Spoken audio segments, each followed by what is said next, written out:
नमस्कार दोस्तों, स्वागत है एक और नई वीडियो में। दोस्तों आप देख रहे हैं study with Hemant YouTube channel. दोस्तों आपके जो सीजी बोर्ड के असाइनमेंट चल रहे हैं अगस्त महीने के, तो दोस्तों आज के इस वीडियो में हम आपको बताने जा रहे हैं अगस्त माह के असाइनमेंट का आपको सॉल्यूशन यहाँ पर दे सकते हैं। माह 21 2021 है दोस्तों, कक्षा 10वीं का जो आपका सब्जेक्ट है विज्ञान। तो दोस्तों विज्ञान के असाइनमेंट का सॉल्यूशन हम आपको इस वीडियो में बताएंगे। पूर्णांक आपका 30 नंबर का, तो फुल सॉल्यूशन इस वीडियो के माध्यम से आपको प्रोवाइड किया जाएगा। इसलिए दोस्तों वीडियो को अंत तक जरूर देखें, वीडियो को बीच में कहीं पर भी स्किप न करें।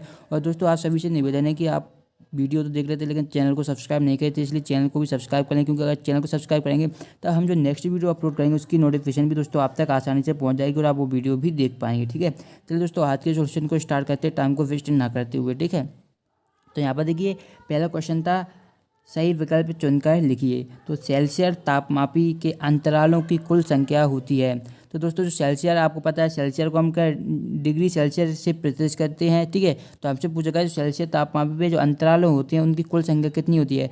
तो दोस्तों सेल्सियस पैमाने के तापमान में अंतरालों की संख्या 100 होती है, यानी कि 100। तो फर्स्ट का आंसर आपका 100 हो जाएगा, तो आपको 100 कर देना है। ठीक है, फिर आता है दोस्तों सेकंड क्वेश्चन, मनुष्य के शरीर का सामान्य तापमान होता है। तो दोस्तों मनुष्य के शरीर का हमें सामान्य तापमान पूछा गया है। तो दोस्तों मनुष्य के शरीर का सामान्य तापमान होता है दोस्तों 98.6 डिग्री फ़ारेनहाइट।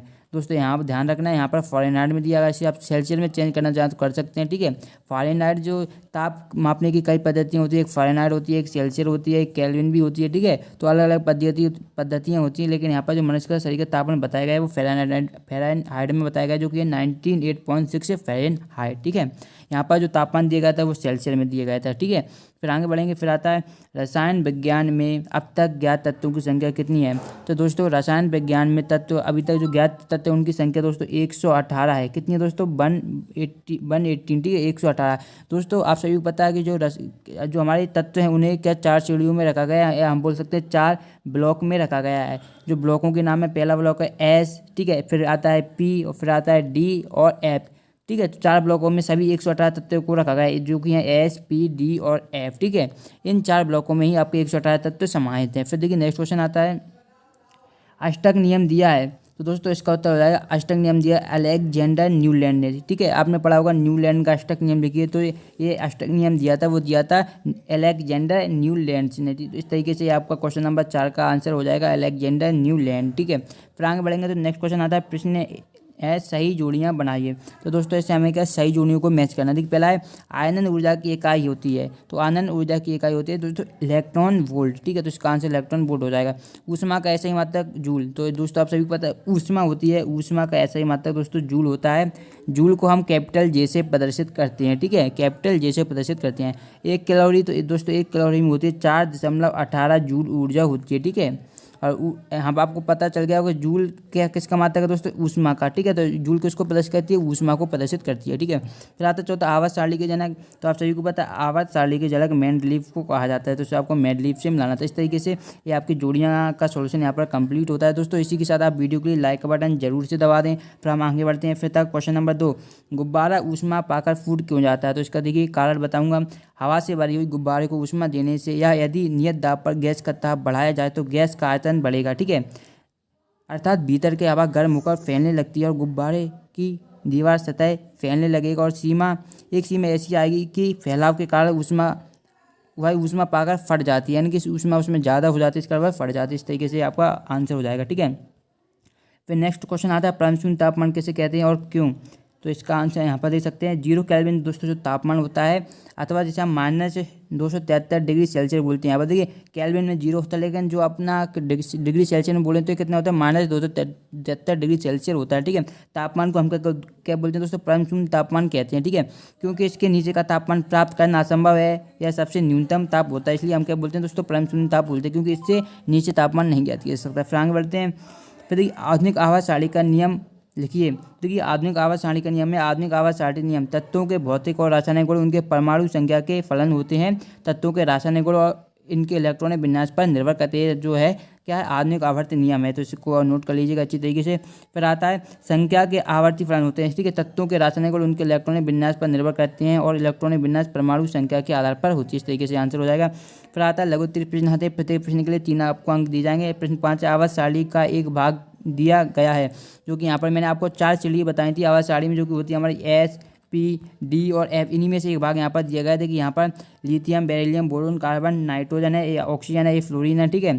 सोडियम एन है, सोडियम होता है, Mg मैग्नीशियम होता है, Al एल्यूमिनियम होता है, Si सिलिकॉन होता है, P फास्फोरस होता है, S सल्फर होता है और Cl क्लोरीन होता है। तो दोस्तों ये तत्व हमें दिए गए हैं, यानी कि आवर्त सारणी का एक भाग हमें दिया गया है, यहाँ पर आपको दिख रहा होगा, ठीक है। सभी के नाम मैंने आपको बता दिए कि किसका क्या नाम है, ये आपको भी पता होना चाहिए, ठीक है। अब हमसे कुछ क्वेश्चन पूछे जाएंगे, उनके आंसर हमें देने हैं, ठीक है। यहाँ पर देखिए पहला क्वेश्चन दिया गया है, यदि हम बाएं से दाएं क्षैतिज रूप से चलते हैं तो तत्वों के धात्विक गुणों में क्या परिवर्तन होगा? तो इसका आंसर दोस्तों धात्विक गुणों में कमी आएगी, ठीक है। फिर आता है विद्युत ऋणात्मकता में क्या परिवर्तन होगा? दोस्तों विद्युत ऋणात्मकता में वृद्धि होती है, तो इस तरीके से आंसर हो जाएगा, ठीक है। फिर आता है आयनन ऊर्जा में क्या परिवर्तन होगा? दोस्तों आयनन ऊर्जा का मान बढ़ता जाता है, अथवा हम बोल सकते हैं तीनों तत्वों की परमाणु संख्या क्रमशः 5, 7 एवं 10 है, बताइए कि। क्वेश्चन इसका अथवा पूछा गया है, 3 तत्वों की परमाणु संख्या 5 है, 7 है और 10 है, तो बताइए कि कौन सा तत्व वर्ग 18 का है। और उत्तर परमाणु संख्या 10 का जो 10 है वो नियोन वर्ग 18 का है, ठीक है। इस तरीके से आपको आंसर अथवा वाला लिख देना है।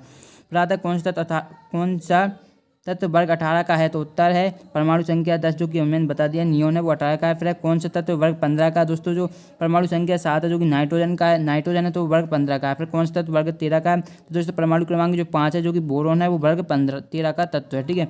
इस तरीके से आंसर हो जाएगा। फिर प्रश्न क्रमांक 6 आता है दोस्तों, सर्दियों में हल्के या सफ़ेद रंग के कपड़े और सर्दियों में काले या गहरे रंग के कपड़े क्यों पहने जाते हैं? दोस्तों इसमें बहुत ही इंटरेस्टिंग क्वेश्चन है, इसका देखिए आंसर।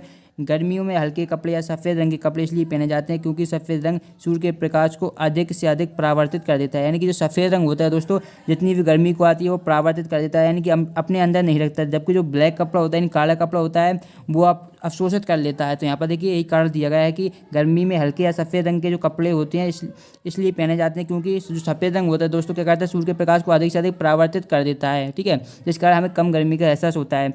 जिससे ऊष्मा जो होती है दोस्तों, ऊष्मा का क्या है, ऊष्मा या ताप का अवशोषण कम हो जाता है और हमारे शरीर का ताप क्या है, ज़्यादा नहीं बढ़ता, अर्थात गर्मी का एहसास कम होता है, ठीक है। ऐसा नहीं कि होता नहीं है, लेकिन कम होता है जो सफ़ेद रंग के कपड़े पहनते हैं। और सर्दियों में काले या गहरे रंग के कपड़े पहनने से यह कपड़ा सूर्य प्रकाश को अवशोषित करता है। मैंने आपको पहले ही बता दिया था, जो काले रंग के कपड़े होते हैं वो सूर्य के प्रकाश को क्या करते हैं दोस्तों, अवशोषित कर लेते हैं, ठीक है। अवशोषित करके ऊष्मा अवशोषण करते हैं। देखिए जो प्रकाश रहता है उसमें ऊष्मा रहती है, तो ऊष्मा को अवशोषित करता है, जिससे तापमान बढ़ जाता है, ठीक है। ठंडों के दिन में हमें क्या तापमान कम रहता है वातावरण के, इसलिए जो हमारे कपड़े होते हैं उनका तापमान बढ़ जाता है। और क्या होता है दोस्तों, सर्दियों में काले या गहरे रंग के कपड़े पहनने से यह कपड़ा सूर्य के प्रकाश को अवशोषित कर ऊष्मा अवशोषित करता है, जिससे तापमान बढ़ जाता है और शरीर को अधिक गर्मी का एहसास होता है, ठीक है। अगर आपको ठंड है तो आपको ब्लैक कपड़े पहनने चाहिए, और गर्मी है तो आपको ज़्यादा वाइट कपड़े पहनने चाहिए, ठीक है। और शरीर का अधिक गर्मी का एहसास होता है और ठंड में भी गर्मी लगती है। इस तरीके से आपका आंसर हो जाएगा। फिर दोस्तों नेक्स्ट क्वेश्चन आता है, डॉक्टर द्वारा हमारा सामान्य ताप जो कि होता है 98.6 डिग्री फ़ारेनहाइट बताया जाता है, सेल्सियस पैमाने में कितना होगा? दोस्तों मैंने आपको बताया था कि जो फ़ारेनहाइट होता है उसे हम सेल्सियस में आसानी से चेंज कर सकते हैं, जैसे हम केल्विन में भी चेंज कर सकते हैं। तो इसके लिए एक फार्मूला होता है, देखिए फ़ारेनहाइट माइनस 32/212 माइनस 32 बराबर सेल्सियस माइनस 0/100 माइनस 0, ये फार्मूला रहता है, ठीक है। तो हमें चेंज करना, देखिए फ़ारेनहाइट का मान हमें क्या है 32, यहाँ पर मान आपको रख देने सेल्सियस अपॉन, इसको आपको ये समीकरण दिया गया है दोस्तों, इसको आपको ओनली क्या सॉल्व करना है और कुछ आपको ज़्यादा नहीं करना, ठीक है। तो यहाँ पर जब आप सॉल्व करेंगे दोस्तों, यहाँ पर देख सकते हैं 3 गुणा करेंगे दोस्तों, यहाँ पर देखिए सी बराबर आपको क्या हो जाएगा, सी बराबर हो जाएगा आपका 5/9 और एफ माइनस 32, ठीक है। सी आप यहीं रखेंगे 5 स्टेप जाएगा तो ये कितना हो जाएगा दोस्तों 5/9 हो जाएगा, और एफ माइनस 32 हमारा पहले से ही दिया हुआ है। फिर इसको सॉल्व करेंगे दोस्तों, यहाँ पर देख सकते हैं 3 गुणा किया गया है, बहुत ही सिंपल तरीके से यहाँ पर सॉल्व किया गया है, ठीक है।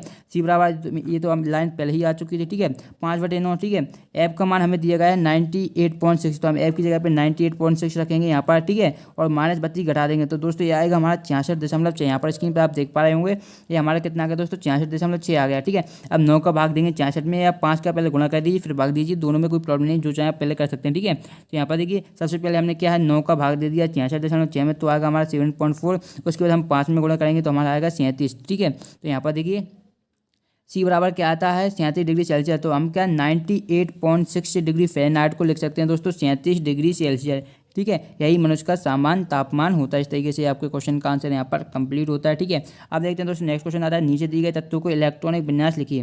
दोस्तों हमें इलेक्ट्रॉनिक विन्यास लिखने आए हैं। इलेक्ट्रॉनिक विन्यास सबसे पहले मैं आपको थोड़ा क्लू देता हूँ किस प्रकार लिखते हैं। इलेक्ट्रॉनिक विन्यास हम लिखते हैं 1s2 2s2 2p6, ठीक है, 3s2, इस तरीके से लिखते हैं। अगर हमारे पास एक इलेक्ट्रॉन है तो s की जगह पे 1 है तो 2 की जगह 1 लिखेंगे, अगर 2 इलेक्ट्रॉन आ जाते हैं 2 लिख देते हैं, फिर सेकंड इलेक्ट्रॉन हम इसमें भरते हैं, ठीक है। ये आपको आना चाहिए, ठीक है। तो सबसे पहले हमें एच दिया गया है, एच यानी कि हाइड्रोजन होता है, हाइड्रोजन का परमाणु क्रमांक 1 होता है, इसलिए यहाँ पर 1s1 ही आएगा क्योंकि इसका परमाणु क्रमांक 1 ही है।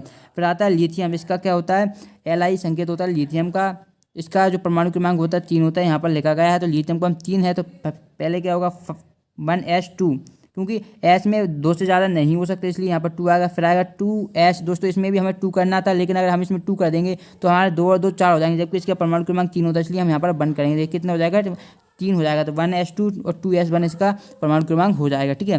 फिर उसके बाद आता है दोस्तों Na, तो Na किसका संकेत होता है, आप कमेंट में जरूर बताएं। चलिए मैं आपको बता देता हूँ, Na होता है सोडियम का, ठीक है, सोडियम का। तो Na होता है सोडियम, तो यहाँ पर इसको आपको इसका जो परमाणु क्रमांक होगा 1s2 2s2 2p6 और 3s1, यानी कि टोटल इसका परमाणु क्रमांक 6 2 8 2 11 होता है। इसका परमाणु क्रमांक 11 होता है, इसलिए इसको इस तरीके से हमने इसका इलेक्ट्रॉनिक विन्यास लिखा है। तो दोस्तों अगर आपको इलेक्ट्रॉनिक विन्यास निकालना नहीं आता तो आप कमेंट करिए, हम इसका वीडियो एक पूरा डिटेल बना देंगे, ठीक है।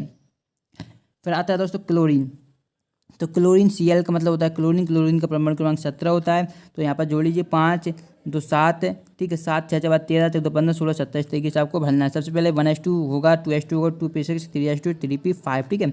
अगर यहाँ पर दोस्तों 17 की जगह 18 होता तो ये 3p6 हो जाता है, लेकिन हमें 17 तक ही जाना है, इसलिए यहाँ पर हमने एस किया है। फिर के आता है, के का आप सभी को पतला है, के किसका संकेत होता है, के होता है पोटेशियम का, ठीक है।